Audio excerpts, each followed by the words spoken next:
Կարճ հարցազրույց անենք, նոր քայլեք։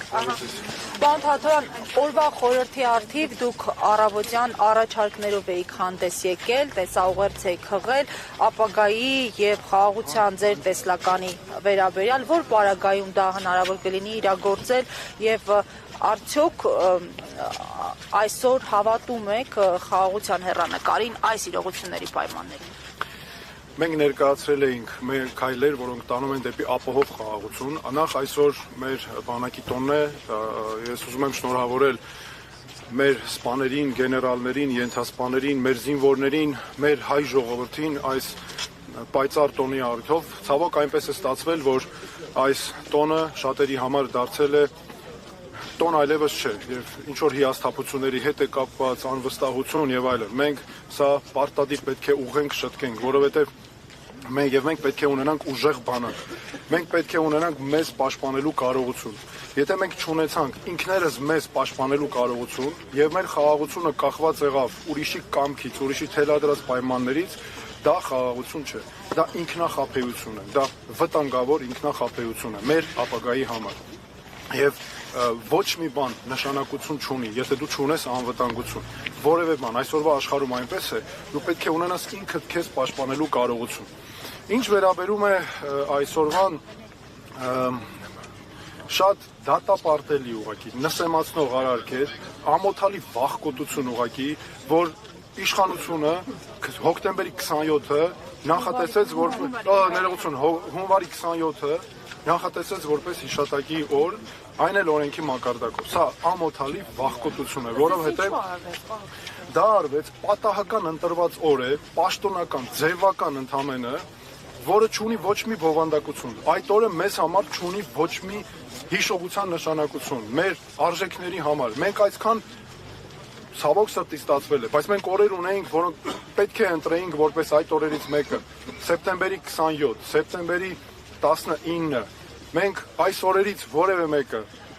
մենք հունվարի 28-ը հենց այդ կարևոր տոնի խորհուրդն է եւ այդ օրը պարզապես ընտրվել է պաշտոնյաների հարմարության համար, որ նրանք գան իրենց համար հարմար, որ իրենց ավելորդ հարցեր չտան, գան նախատեսեն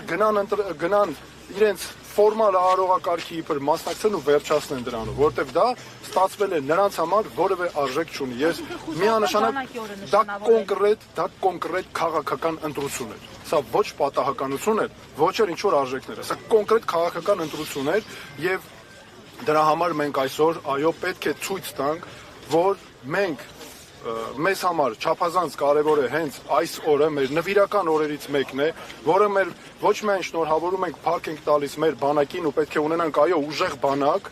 եւ այդ մեր ներկայացած քայլերը դրանից էր, բայց նաեւ մենք ցույց ենք տալիս, որ մենք հարգում ենք մեր սուրբ հերոսների սուրբ հիշատակը, նրանց սխրանքը, մենք պարտք ունենք նրանց ընտանիքների առաջ, մեր քաղաքացիների առաջ եւ դրա համար եմ ես նշել, որ մենք պետք է ունենանք բանակ, որը ունի այո քաղաքացիների վստահությունը, որտեղ զինվորը պաշտպանված է, սպան հարգված է եւ որի հետ հաշվի են նստում։ Եվ ամենակարևորը, մենք պետք է ունենանք հաշվետվողականություն ու ճշմարտություն։ Դրա համար ես հատուկ ասել եմ, որ մենք հրապարակելու ենք 44 օրյա պատերազմի վերաբերյալ քննիչ հանձնաժողովի զեկույցը, որը Նիկոլ Փաշինյանը ամեն ինչ անում է, որ չհրապարակի, որովհետև այդ կերպ ես ուղղակի համոզված եմ, որ փորձում է կոծկել իր ձախողումները։ Մենք պետք է ամեն ինչ եւ առաջին մեր քայլերից մեկը հենց դա է լինելու, հրապարակել դա։ Եվ այո, այդ հանձնաժողովի զեկույցը, որ տեսեք, այստեղ հարցը չի։ Ինչպիսի զեկույց պիտի լինի։ Այդ զեկույցը եւ պետք է անպայման ինչ որ եղել է, պետք է հրապարակվի, հասկանը ամբողջությամբ բացելով, այո, որ մեր ժողովուրդը իրավունք ունի իմանալ հասարակությունը այդ ձախողումների պատասխանատվության հարցերի պատասխաններ, որոնք կարևոր են, եւ այն պատճառաբանությունները ժամկետը անցել է, սա է արել եւ այլն, դա ինչ պատճառաբանություն է ձևական, այն ահռելի մեծագույն համեմատած այն հարցերի, որ առաջ են եկել։ Այնպես որ սրանք նույնպես կարևոր հարցեր են։ 27-ի մասին խոսեցիք, դες համար զարմանալի չի, որ այդ օրենքի նախագիծը զոհված զինվորի հայրերն այո մշակել հպատակի։ Տեսեք, ես հարգանք ունենալով զինվորի սխրանքի հիշատակի առաջ չեմ ուզում այդ մասով առաջ։ Ես միայն ասում եմ սա ԿՊ իշխանության որոշումն է։ Սա ԿՊ իշխանության Նիկոլ Փաշինյանի ղեկավարությամբ քաղաքական կոնկրետ ընտրությունը, քաղաքական որոշում է։ Եվ սա ես նորից եմ ասում, սա ամոթալի վախկոտություն է, որ արել են, որը ընդհանրապես մեր հուշերի, մեր նշանակության հետ կապ չունի, որ սա հիշատակ չէ, որ նրանք արեցին։ Սա ուղղակի անհարգալից զոհերի հիշատակի օրն է եւ հատուկ օր չեմ ընկել, որ այսպես ասած տարանջատում չլինի, այլ ընդհանուր այսպես միասնական մեկ օր լինի։ Սա այնքան ծիծաղելի է ու այնքան անընդունելի է, չես կարող ոչինչ դրա այն աստիճան անընդունելի է, որ դրա դեմ անիմաստ է ինչ-որ փաստարկ բերել, ինչ է նշանակում բոլոր զոհերի։ Մենք ունենք կարևորագույն մեզ համար օրեր, որոնք ոչ միայն մեզ համար դժվարության օրեր են, բայց նրանք պետք է լինեն սիմվոլներ նաև մեր ուժի զարգացման վեր հառնելու համար։ Սա ինչ է նշանակում ընդհանրենք բոլորի համար։ Դա բովանդակություն մեզ համար, հայ ժողովրդի համար, դա բովանդակություն չունեցող։ Տեսեք, դրա համար եմ ասում, մենք դրանցից, այո, բայց մենք դրանցից այդ կարևորագույն այդ ջերմուկի վրա հարձակման օրը ունենք սեպտեմբերի 12-ը, 13-ը, մենք ունենք սեպտեմբերի 19-ը, սեպտեմբերի 27-ը, հələ տեսեք, բայց այս օրերը բոլորը այս իշխանության օրոք են եղել, չէ՞։ Այդ օրերը դարձել են մեզ համար ցավի օրեր, այս իշխանության օրոք։ Հիմա փոխանակ վերցնենք մենք հիշատակի օր դարձնենք, մեր վեր հառնելու բոլորը չէ, դրանցից մեկը, դրանցից բոլոր օրերը կարող ենք այո յուրովի մենք արժևորել, ժողովուրդ ջան։ Ոչ թե բանակի ծննդյան նախօրյակ։ Մենք պետք է արժևորենք այդ օրերը, ժողովուրդ ջան, մենք պետք է հասկանանք, որ դրանք մեզ համար նվիրական օրեր են, մեզ ամեն մի օրը մեր ժողովրդի քաղաքացիների համար սրտում ցավի, ուրախության, ուժի օրեր են, հասկանում եք։ Հունվարի 27-ը մեզ համար այն էր բանակի նախօրեին, ինչ է տալիս, սովորական ընտրված օր է։ Ես նորից եմ ասում, այդ օրերը առաջ են եկել այս իշխանության օրոք։ Դրա համար ինձ սկզբում հարց տրվեց,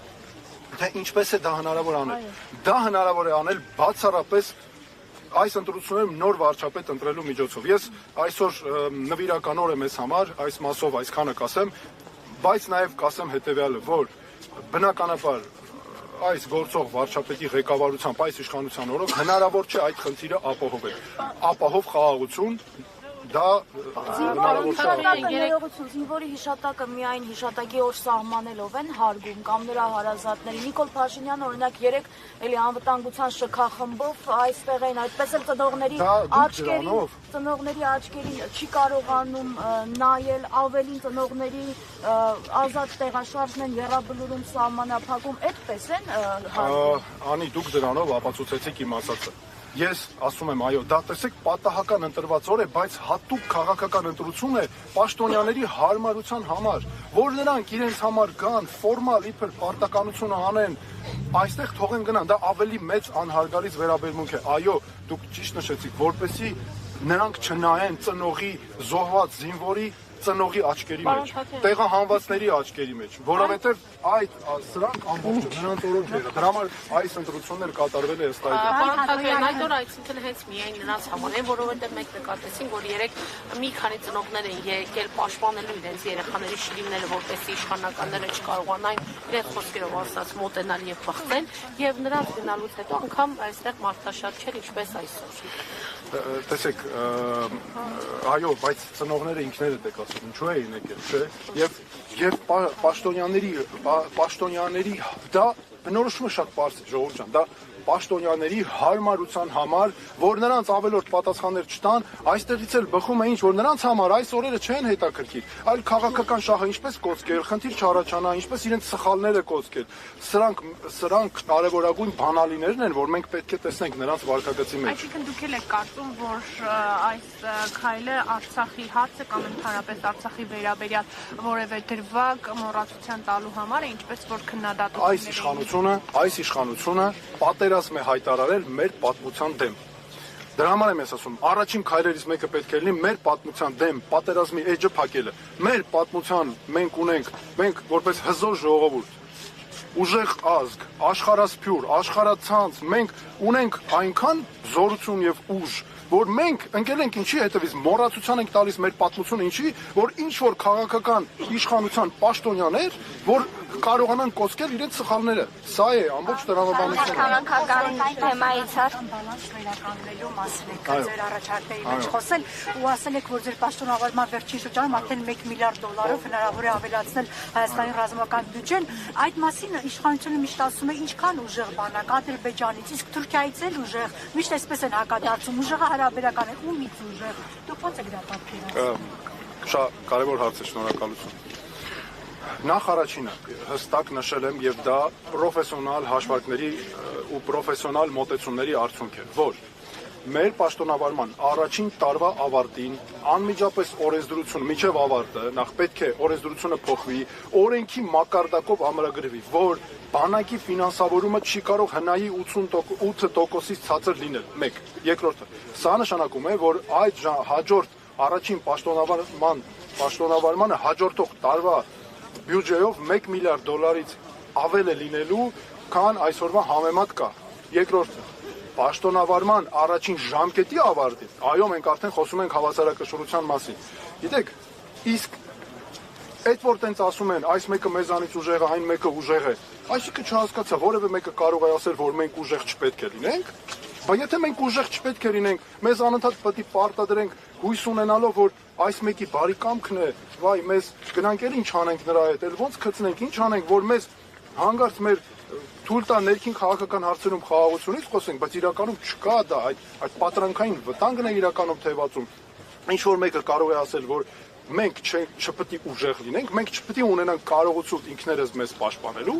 որտեղ է գրված, այո, մենք պետք է լինենք ուժեղ, մենք պետք է կարողանանք ձեռք բերենք հուսալի կարողություն ինքներս մեզ պաշտպանելու։ Եվ նորից եմ ասում, խոսքը վերաբերում է մեր պաշտպանությանը, եւ դա միայն սպառազինությունը չէ, դա ռազմաարդյունաբերությունն է։ Մենք օրինակ հայտարարել ենք, որ սպառազինությունը պետք է նաեւ լինի տնտեսության ճյուղ։ Դա շատ կարեւոր է, ներողություն սպառազինությունը, այլ ռազմաարդյունաբերական համալիրը։ Մենք պետք է ժամանակակից տեխնոլոգիաներով շարժվենք։ Ես ինչու եմ ասում, որ մենք պետք է շարունակենք մեր հարաբերությունները այն աշխարհի երկրների հետ, օրինակ Ամերիկայի Միացյալ Նահանգները, որտեղ ինովատիվ զարգացումներ կան, բարձր նվաճումներ կան, որպեսզի բերենք ներդնենք մեր երկրում, մեր բանակում, մենք Ջորջան պետք է կարողանանք ինքներս մեզ պաշտպանել։ Բանաձևը շատ պարզ է, շատ մաքուր է։ Մեզ ոչ մեկ չի կարող այդ հարցում ասել, իսկ ինչ եք դուք ուժեղանում։ Պարոն Թաթարյան, քանի որ նշեցիք, այս փոփոխություններին կարող ենք հասնել նոր վարչապետի միջոցով, դուք ևս վարչապետի տեխնոջը եք, ավելի հստակ եթե փորձենք խոսել, եթե դուք լինեիք վարչապետ, բանակի բարելավման ուղղված ինչ քայլեր կձեռնարկեիք։ Ես տեսեք, այսօր չեմ ուզում խոսքս այսպես քաղաքական երանգներով լինի այն իմաստով, որ հանկարծ որևէ շարժման բան ինչ որ մեկը չփորձի տեսնել, կամ չկարողանա տեսնել, չլինի։ Ես հստակ ասում եմ, այն 4 քայլերը, որ մենք հրապարակել ենք, դրանք մեր բանակը ուժեղացնելու, մեր երկիրը, մեր խաղաղությունը ապահովելու ճանապարհն է, որը քիչ առաջ ուղղակի ամբողջը ներկայացրի։ Պարոն Թաթարյան, ինչ քննարկումներ կան մասնակցության ֆորմատի հետ կապված։ Ներեցեք, դրա մասին առիթներ կունենանք շատ խոսելու, այսօր ուղղակի ես կարծում եմ մենք պետք է մեր խոսքը, մեր գործը նվիրենք մեր բանակին, նաև հարգելով հարգանքի տուրք մատուցելով մեր հերոսների սուրբ հիշատակի ու սխրանքի առաջ մեր զոհվածների ծնողների նաև հարգանքը մատուցելով եւ նրանց մենք պատկ ունենք տալու այդ իսկ պատճառով այդ թեմաներով երևի հաջորդ մի ուրիշ անգամ խոսենք։ Շնորհակալություն։